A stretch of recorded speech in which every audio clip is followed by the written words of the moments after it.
May pagdududa ang ilang mambabatas sa pagkamatay ni former DPWH Undersecretary Catalina Cabral.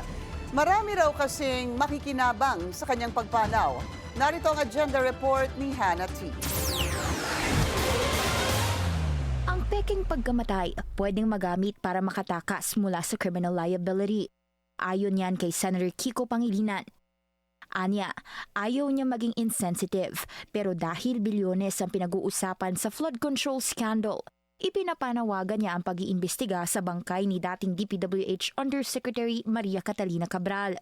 Nangyari na raw kasi ang fake death dati para makatakas mula sa corruption allegations. Halimbawa ang kay Mary Ann Maslog, ang textbook scammer na kinonvict ng Sandigan Bayan matapos pekein ang kanyang pagkamatay. 1998 lumitaw ang scam tungkol sa humigit kumulang 20 million peso textbook contract at 2019 ang ibalita ng kanyang kampo sa Sandigan Bayan na namatay si Maslog. Pero sumulpot siya noong 2024 sa pangalang Jessica Cese Francisco. Sa paghahalukay ng Bilyonaryo News Channel, natuklasan naming matagal ng di umano'y dumping ground ng mga bangkay ang sityo sa Tuba Town sa Benguet. Sa Tuba rin natagpuan ang katawan ni Cabral.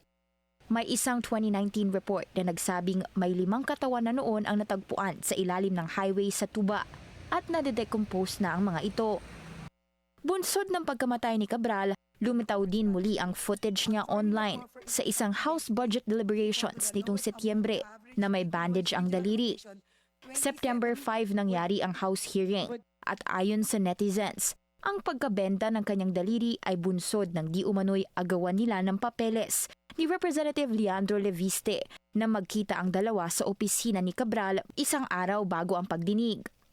Paglilinaw ni Leviste, September 4 na magkita sila ni Cabral para sa DPWH files at ipinakita niya ito sa ICI at Ombudsman noong Nobyembre. May kopya rin umano ang DPWH ng mga ito.